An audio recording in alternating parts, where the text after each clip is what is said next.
2,600 years ago, a Babylonian exile had a vision that left him sick for days. He saw an untamable ram expanding its power in every direction, and no one could stop it. The angel who interpreted the vision said it was for the time of the end. In February of 2026, American and Israeli missiles tore through the skies over Tehran, and the prophetic archive of Daniel was opened once again. The year was 551 before Christ. Daniel had been taken to Babylon decades earlier, still young, as part of the human plunder that Nebuchadnezzar made of Jerusalem. He served kings who did not know his God. He survived nights in lions' dens. He interpreted dreams that kept kings from sleeping, but it was on a specific afternoon, in the third year of the reign of King Belshazzar, that something different happened. Daniel was not asleep when the vision came. He was in Susa, in the province of Elam, exactly the territory that today corresponds to southwestern Iran, on the banks of a river called the Ulai. And what he saw on the banks of that Iranian river would take 26 centuries to be understood in its full depth. You need to understand who Daniel was to feel the weight of what he recorded. He was not a fringe visionary. He was a senior administrator of the greatest empire in the known world, a man whose reputation for wisdom crossed cultural and religious boundaries. When he wrote with the precision of someone accustomed to state reports. And when he said he saw a ram with 2 horns on the banks of an Iranian river, he was describing something that deeply disturbed him. Daniel chapter 8 verse 2, he was in the citadel of Susa. Daniel chapter 8 verse 3, there was a ram standing before the canal.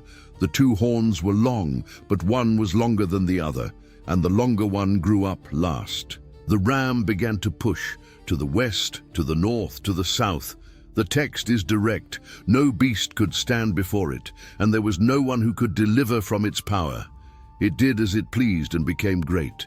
This is the language of absolute dominion, of limitless expansion, of a force that advances in every direction without encountering resistance sufficient to stop it. And before any doubt about the meaning could arise, the text itself provided the explanation. The angel Gabriel, described as having the appearance of a man, arriving through the air with impressive speed, told Daniel plainly, "The ram with 2 horns that you saw represents the kings of Media and Persia." Persia, the territory we today call Iran. But what makes this prophecy unsettling is not merely the historical identification with the Persian Empire of the 5th century before Christ. What makes this prophecy unsettling is what Gabriel said next, in verses 23 and 24 of chapter 8. He was not simply explaining the past, he was pointing to something still to come. Gabriel said that the vision concerned the time of the end, and then described a king who would arise in the final stage of that Persian power. A king of fierce countenance, a master of intrigue. He would become very strong, but not by his own power. He would destroy in an extraordinary way and prosper in what he did. He would destroy the mighty and the holy people, not by his own power. Those 4 words carry a geopolitical weight that Western analysts took decades to begin to understand. A leader who concentrates extraordinary strength, but whose real source of power lies beyond himself. A system of government where authority does not emanate from votes or traditional military conquests, but from something that transcends conventional politics. A structure where the power of the state is inseparable from a spiritual claim that its leaders believe they received from God. This is exactly what was born in Iran in 1979. And understanding how that happened is understanding why the Middle East of 2026 looks, to many biblical scholars, like pages torn from chapter 8 of Daniel. Consider the perspective of someone living in Iran in the late 70s. The country was governed by Shah Mohammad Reza Pahlavi, a close ally of the United States, a forced modernizer of a deeply traditional country. Tehran had discotheques, mixed universities, women without veils in the streets, a petroleum industry integrated into the Western market. Time magazine called the Shah an island of stability in the Middle East in December of 1978. Less than a month later, he had fled the country. In February of 1979, Ruhollah Khomeini landed in Tehran after 15 years of exile. 2 million people took to the streets to receive him. It was the return of an Ayatollah, which in Arabic literally means sign of God. And Khomeini was not interested in being merely a religious leader. He created something the world had never seen on a modern scale, a revolutionary theocracy with global ambitions, where supreme power belonged to a Muslim cleric designated as guardian of Islam, the Velayat-e-Faqih, the governance of the Islamic jurist. The ram began to push, and the direction it pushed first was exactly the one Daniel had recorded, to the west. Hezbollah was created by Iran in Lebanon in 1982, funded, trained, armed, and directed by the Iranian Islamic Revolutionary Guards. An organization that over 4 decades accumulated an arsenal estimated at more than 150,000 missiles and rockets, becoming the most powerful non-state military force in the world. To the south, Iran built its influence over the Houthis in Yemen, a group that began as a local religious movement and became a force capable of firing ballistic missiles, attack drones, and naval mines that disrupted global commercial routes in the Gulf of Aden. To the north, Iran maintained military forces in Iraq and Syria, where its advisors and proxy troops fought alongside Assad's regime during a civil war that lasted more than a decade and cost more than 500,000 lives. Hamas, which administered the Gaza Strip, received funding, technical training, and missile technology from Iran. Hezbollah operated as Iran's armed arm in the Mediterranean. Pro-Iranian militias in Iraq controlled land routes between Tehran and the Mediterranean. The Houthis in Yemen blocked maritime routes. In less than 50 years, the country that in 1978 had been an ally of Israel and the United States had built what became known as the Axis of Resistance, a transnational network of military and political forces stretching from Afghanistan to the Mediterranean. No beast could stand before it. It did as it pleased. The language of Daniel chapter 8 verse 4 seemed like a description from an intelligence briefing, not a prophecy 2,600 years old. Consider what that map meant in practical terms for any military strategist looking at the Middle East in 2022.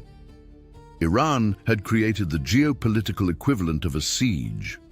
Israel, surrounded to the north by Hezbollah in Lebanon and Syria, to the south by Hamas in Gaza and Islamic Jihad, to the east by Iraqi militias, and to the southwest by the Houthis in Yemen, firing missiles and drones from a distance of more than 2,000 kilometers.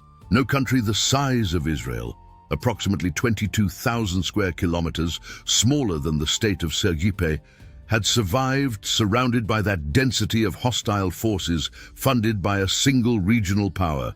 And behind all of this, advancing silently in the underground laboratories of Natanz and Fordow, the program that would make the entire equation permanently irreversible if it crossed the weaponization threshold, the bomb. The Iranian nuclear program added an even more serious dimension to the ram's expansion. Since the early 90s, Iran had secretly built a uranium enrichment infrastructure that with each passing year drew closer to the capacity to produce a nuclear weapon. Natanz, Fordow, Isfahan, Parchin, names of Iranian cities that security analysts pronounced with the familiarity of a neighbor's address. In 2015, the nuclear agreement, the JCPOA, had attempted to freeze that advance in exchange for the lifting of sanctions. In 2018, the United States withdrew from the agreement. From that point on, Iran systematically accelerated its enrichment program. In May of 2025, The International Atomic Energy Agency published a report that caused deep discomfort in Western chancelleries. Iran had accumulated uranium enriched to 60% purity, sufficient to produce 9 nuclear weapons, if enriched to the level required for military use. The ram was armed and pushing. October 7, 2023, Hamas launched the largest terrorist operation against Israel since the founding of the Jewish state. More than 1,200 Israelis were killed within a few hours. 251 were taken as hostages to Gaza. Israel responded with a military campaign in Gaza that lasted more than a year. Hezbollah opened a second front from Lebanon. The Houthis began launching drones and missiles against commercial ships in the Red Sea and against Israeli territory itself. Iraqi militias attacked American bases in Iraq and Syria. Within a few weeks, it became clear that October 7th had not been an isolated initiative of Hamas. It had been made possible by the strategic architecture that Iran had built over decades. The axis of resistance in coordinated action, the ram pushing in every direction at the same time. But then, throughout 2024, something began to change, something that Daniel had recorded with disturbing precision. The ram, which pushed without any beast being able to stop it, began to see its main assets destroyed one by one. In July of 2024, Ismail Haniyeh, the political leader of Hamas, was assassinated in Tehran, in the heart of Iran, inside a military complex, under circumstances that publicly humiliated Iranian intelligence. In September, the head of Hezbollah, Hassan Nasrallah, Iran's most powerful ally in the Mediterranean, leader of an organization that had survived decades of Israeli pressure, was killed in Beirut in an Israeli strike that hit the bunker where he was meeting with his commanders. In October of 2024, Iran fired 180 ballistic missiles at Israel. Israel responded with its most massive strike ever carried out directly against Iranian territory, destroying virtually all of the S-300 air defense systems supplied by Russia to Iran. The ram was exposed. Its shields had been removed. And what was to follow would be something that military planners around the world were watching with extreme attention. On June 13, 2025, Israel launched the most audacious operation in its military history. More than 200 Israeli fighter jets in 5 waves of attack over Iran. More than 330 munitions. Approximately 100 targets, nuclear facilities, military bases, missile infrastructure, commanders of the Revolutionary Guard. The operation was given 2 internal names. One phase called the Red Wedding, which within minutes eliminated 30 Iranian generals and 9 nuclear scientists. The Natanz nuclear facility was struck. Mossad agents had previously smuggled precision weaponry into Iranian territory and established a secret drone base near Tehran to disable air defenses before the aircraft arrived. The United States participated on June 22nd, striking the deepest and most hardened nuclear facilities, those that the Israeli arsenal could not destroy alone. On June 24, 2025, a ceasefire was announced. The 12-day war had ended, but the Iranian nuclear problem had not disappeared. In the following months, negotiators attempted to reach a new agreement. Iran proposed concessions. Washington said it was not satisfied. In February of 2026, the IAEA discovered that Iran had concealed highly enriched uranium in an underground complex in Isfahan that had survived the previous strikes. Diplomacy had reached the end of what it could offer. And then came February 28, 2026. The operation was given code names that revealed the magnitude of the ambition: Epic Fury on the American side, Roaring Lion on the Israeli side. Together, they represented the largest American military offensive in the Middle East since the invasion of Iraq in 2003. The US Department of Defense had positioned in the preceding weeks the largest accumulation of military force in the region in more than 20 years. Aircraft carriers, destroyers, B-2 strategic attack aircraft departing from bases on Diego Garcia Island in the Indian Ocean. Trump had said publicly, if you don't reach a deal, there will be obliteration. They did not reach a deal, and the obliteration came. The explosions began before dawn in Tehran. Tehran, Isfahan, Qom, Karaj, Kermanshah. 5 cities, multiple waves, coordinated attacks by American and Israeli forces in a joint operation of unprecedented scale in the modern history of the Middle East. President Donald Trump had warned weeks earlier. He had posted ultimatums. He had described what would happen if Iran did not yield. The Ayatollahs did not yield. And what followed was exactly what Trump had described. The compound of Supreme Leader Ali Khamenei was destroyed.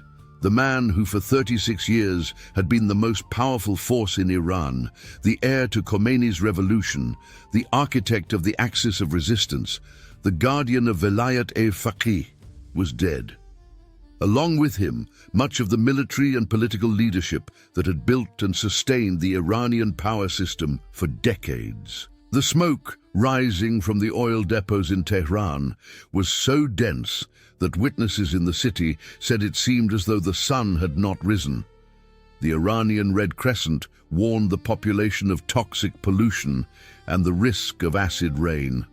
More than 10,000 civilian structures were damaged across the country. Homes, schools, 33 health units. More than 517,000 Lebanese were displaced when Hezbollah opened a new rocket front against northern Israel, and Israel responded with airstrikes and a ground incursion into southern Lebanon. Iran fired missiles and drones against Persian Gulf countries, hosting American military bases, Bahrain, the Emirates, Qatar, Saudi Arabia. 7 American military personnel were killed in the first weeks of combat. The price of Brent crude oil jumped to $89 per barrel, the highest level since 2023. The Strait of Hormuz, through which approximately 1/5 of all the oil consumed in the world passes, was under threat of closure. The Iranian Assembly of Experts, a body of 88 clerics, convened on an emergency basis and designated Mojtaba Khamenei, son of the slain Ayatollah, as the new supreme leader. Trump said publicly that he wanted to participate in choosing Iran's next leader. China urged its citizens to evacuate the country as quickly as possible. Russia was reported to have provided intelligence to Iran to help it strike American military positions. The world was watching the slow-motion collapse of a power structure that had dominated the Middle East for nearly half a century. But here is the detail that geopolitical analysts cannot fully fit into their balance of power spreadsheets. Why did the Ayatollahs not yield? Why, in the face of the overwhelming American and Israeli military superiority, evident since the 12-day war of 2025, did the Iranian leadership repeatedly refuse the agreements that would have saved the regime? Trump publicly expressed his bewilderment. His special envoy said it was difficult to understand why Iran had not simply capitulated in the face of the show of force. Militarily, the equation was devastatingly simple. Israel and the United States could destroy virtually anything Iran possessed. Iran's air defense capacity had been eliminated. Its nuclear program had been struck twice. Its main regional allies had been neutralized. The logic of survival should have produced negotiation. Instead, it produced resistance. Daniel chapter 10 contains a passage that few international policy analysts will ever cite in their publications, but which casts a different light on this question than anything conventional political science has to offer. An angel arrived before Daniel with a delayed message. Delayed by 21 days, because during that period he had been detained by the prince of the kingdom of Persia. Not a human king, an entity, a force that operated behind the scenes of empires and shaped decisions, hardened positions, pushed leaders toward confrontation even when the exit was available. The text suggests that behind the visible movements of human empires there exists a layer of influences that political eyes cannot detect, that the history appearing in the newspapers is only the surface of an older and deeper conflict, waged on a plane that appears on no geopolitical map, and that some decisions which seem irrational from a strategic standpoint make sense when you understand that those making them genuinely believe they are obeying a force that stands above any conventional military calculation. The Ayatollahs were not merely politicians using religion as an instrument. They were, according to their own theology, representatives of a divine authority that transcended states, armies, and international treaties. Khomeini had built a system in which the supreme leader was accountable not to voters or parliaments, but to the will of God as he interpreted it. That system created leaders who operated with a logic of divine obedience that made conventional negotiation nearly impossible at certain points. To yield to the American Great Satan or to the Israeli enemy would not merely be a strategic defeat, it would be apostasy. It would mean saying that God had chosen the wrong side. And what Daniel describes in verses 23 and 24 of chapter 8 as power that is not of the king's own finds a disturbing parallel in that system where supreme authority emanates from a spiritual claim, not from ordinary human conquest. The Ayatollah regime had two dimensions of power working in tandem.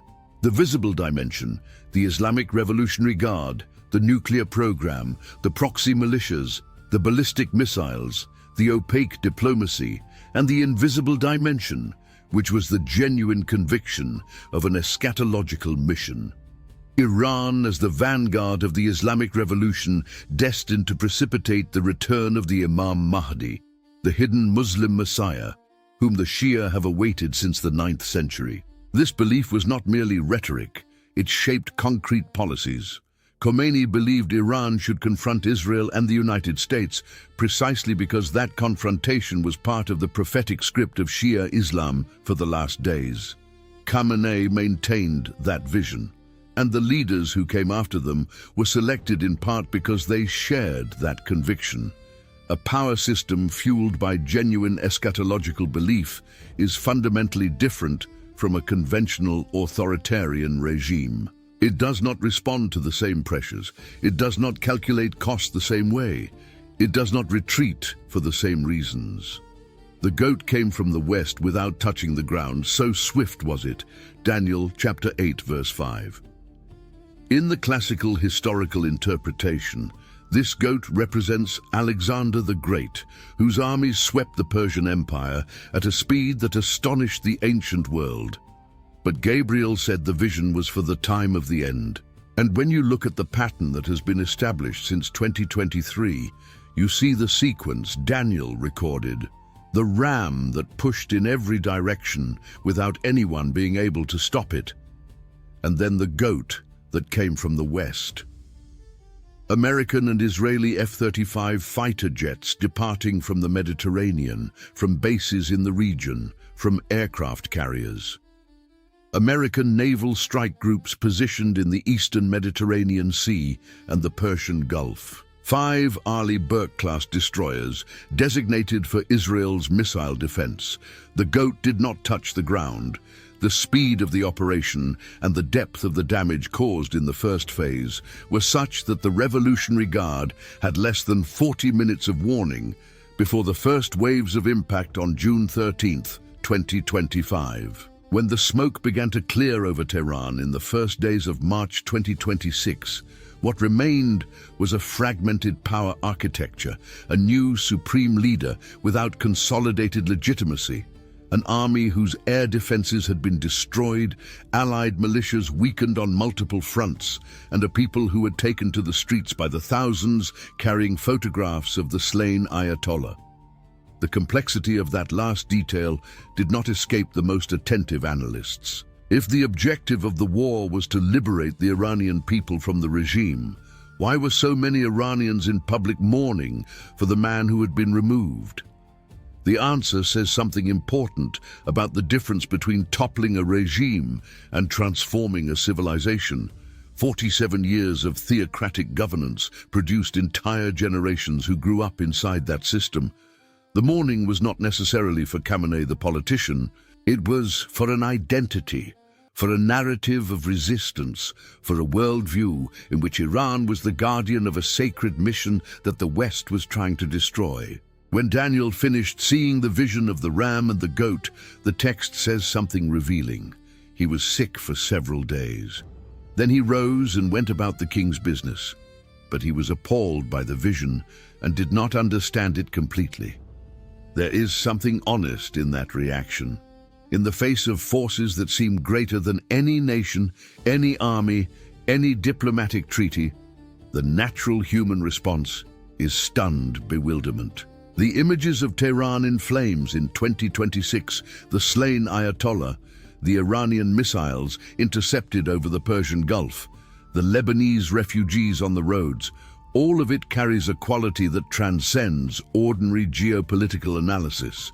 The sense that you are watching something that was already written before, that events have a scale that goes beyond the national interests and strategic rivalries that commentators cite on television panels. Daniel saw patterns that repeat, rams that grow until they seem invincible, goats that come from the west without touching the ground, so swift, and always, inevitably, the fall. What he could not fully understand, perhaps, is the same thing we still cannot. What happens after the fall is what truly matters.